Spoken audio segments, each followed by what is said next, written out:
Baik, terima kasih. Perkenalkan, nama lengkap saya Daniel Pusara Sandi Abadi, NIM 18030083 kelas B, semester 5, jurusan Sosiologi. Pada kesempatan video kali ini, saya akan mereview atau mempresentasikan hasil review buku ke-8. Video ini saya buat untuk memenuhi tugas mata kuliah gerakan sosial. Buku ke-8 yang saya review di sini dengan judul Gerakan Hak Disabilitas. Yang pertama tentang mengatasi disabilitas. Robert Jr. pada tahun 1968 dan Bob Muda berada di rumah kuliah untuk musim panas. Dia berharap segera bisa berjalan mengikuti jejak ayahnya. Robert adalah seorang ahli listrik dan anggota sekretariat pekerja di Evansville, Indiana. Musim panas itu, serikat pekerja mensponsori program khusus yang memungkinkan pria muda bekerja sebagai magang dengan mereka, ayah atau ahli listrik profesor lainnya. Selama hampir 20 tahun, Bob telah hidup dengan tantangan fisik. Ketika dia baru berusia 1 bulan, dia mengidap polio masa kecil. Penyakit ini membuat lengan kanannya lumpuh. Namun Robert yang lebih tua tidak mengizinkan putranya menggunakan kondisinya sebagai alasan. Dia telah menanamkan keyakinan kepada Bob Muda bahwa dia bisa melakukan apapun yang dia pikirkan. Putranya telah mengambil pelajaran dengan hati, belajar untuk melakukan sesuatu. Melayani di komitmen bersama Burgdorf adalah pria kecil tampak lemah yang penampilannya memungkinkan penyesatan banyak orang. Justin Dart Jr. juga telah tertular polio pada tahun yang sama dengan Burgdorf. Penyakit ini membuat kakinya lumpuh, jadi dia pakai kursi roda. 18 tahun lebih tua, dia telah menghadapi diskriminasi jauh sebelum Burgdorf diikat di sabuk perkasa. Yang dua tentang ketataan. Dalam beberapa kasus, cedera atau penyakit meninggalkan seseorang dengan permanen berubah karena polio mengubah hidup Burgdorf. Dalam kasus lain, seorang terlahir dengan perbedaan fisik atau mental yang menimbulkan tekanan. Kehidupan di koloni sangat keras, sulit, bahkan bagi orang tanpa catat untuk bertahan hidup. Tetapi mereka yang berjalan dengan pincang, keahlian satu lengan, atau tidak dapat mendengar dengan baik mungkin masih bisa melakukan kerja keras yang lebih atau yang diperlukan untuk hidup di perbatasan Amerika. Sejak awal penjajahan mengeluarkan undang-undang untuk melindungi penyandang disabilitas, sebuah undang-undang disahkan pada tahun 1636 untuk memenuhi kebutuhan mereka yang tidak lagi berbedaan sehat. Itu berlaku untuk semua pria yang menyediakan layanan militer untuk koloni.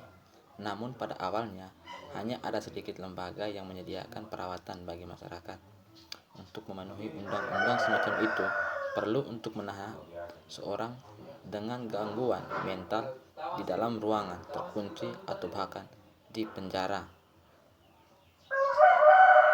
Beberapa komunitas mulai mendirikan lembaga pada tahun 1700-an. Benjamin Franklin membantu mendirikan rumah sakit Pennsylvania pada tahun 1751, termasuk fasilitas untuk mengobati penyakit mental. Tetapi pengobatan tidak selalu tercerahkan.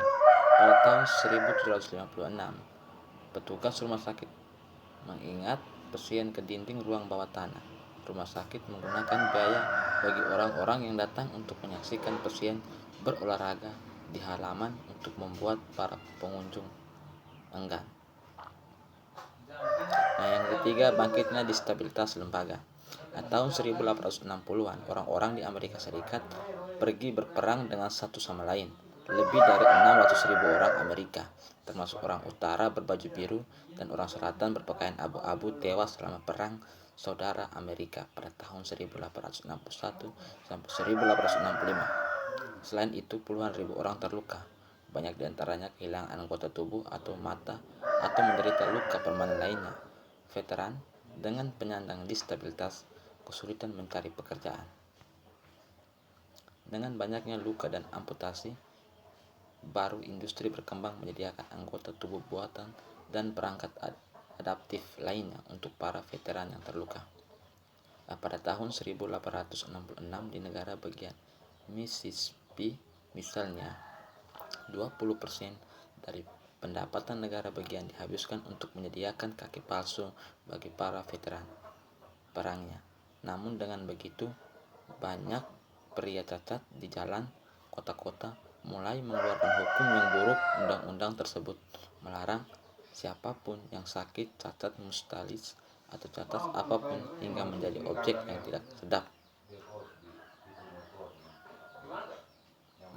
Perubahan lembaga. Selama setengah abad setelah perang saudara, sekolah untuk turun ruangan untuk tuna rungu dan tuna netra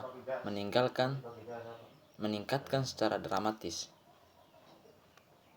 Banyak orang Amerika memberi penekanan baru pada pendidikan selama di dekade terakhir tahun 1800-an, dan mereka yang memiliki keterbatasan percaya bahwa pendidikan juga dapat meningkatkan kehidupan mereka. Era progresif. Selama 20 tahun pertama tahun 1900-an, orang Amerika mengalami era perubahan sosial dan politik. Periode ini kemudian dikenal sebagai era progresif. Sejumlah besar orang mendukung reformasi politik, termasuk undang-undang baru yang melindungi pekerja, perempuan, anak-anak, dan lainnya. Beberapa undang-undang progresif membantu mereka yang menderita cacat karena kecelakaan kerja. Undang-undang baru menetapkan komposisi pekerja yang tersebar di seluruh negeri. Ini berarti mereka yang menderita luka atau kecacatan di tempat harus dibayar. 4. Pekerjaan bukan tim CUPS. Judge sebagai perang saudara telah membawa perubahan kehidupan orang-orang penyandang cacat, terutama veteran. Begitu pula Perang Dunia I pada tahun 1914 sampai 1918. Sekali lagi, prostetik industri memproduksi perangkat baru bagi mereka yang membutuhkan anggota tubuh buatan atau bahkan rekonstruksi wajah. Seperti setelah perang saudara, banyak orang Amerika dipaksa untuk memandang penyandang disabilitas secara berbeda. Para veteran Perang Dunia I penyandang disabilitas diperlakukan dengan lebih hormat karena mereka telah terluka melayani negara mereka. Pakar rehabilitasi penyerukan program untuk memberikan pelatihan kejuruan bagi para veteran. Undang-Undang Pertahanan Nasional tahun 1916, Undang-Undang Smith-Hengels tahun 1917, dan Undang-Undang Smith, Undang-Undang Rehabilitasi Veteran Sears tahun 1918, semuanya menciptakan program pelatihan kejuruan.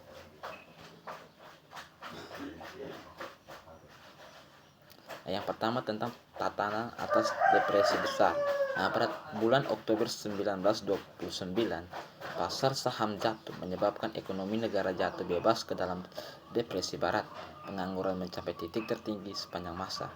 Sepanjang tahun 1930-an, bahkan ketika orang Amerika berjuang melalui depresi hebat, para penyandang disabilitas di negeri tersebut membuat kemajuan lebih jauh. Yang kedua tentang kesepakatan baru. Roosevelt dan Kongres dengan cepat membantu sejumlah badan federal baru, masing-masing menargetkan masalah yang terkait dengan. Yang ketiga tentang hukum baru yang mendukung orang penyakit.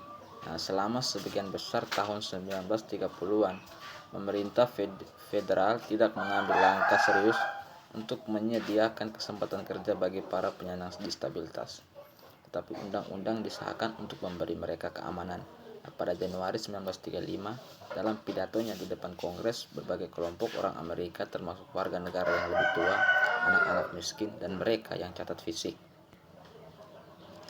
Yang terakhir, 5 tentang polio, perang dan tampilan baru. Para penyintas polio termasuk dalam setiap kelas dan kelompok sosial negara ini banyak yang muncul dari pengalaman menggunakan kursi roda, kurt, atau kaki. Orang Amerika tidak lagi dapat melihat ke arah lain.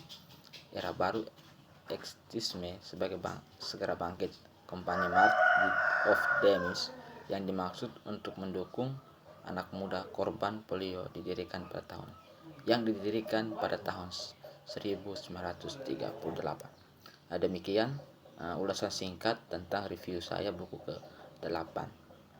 Kurang dan lebihnya saya mohon maaf. Terima kasih, selamat pagi.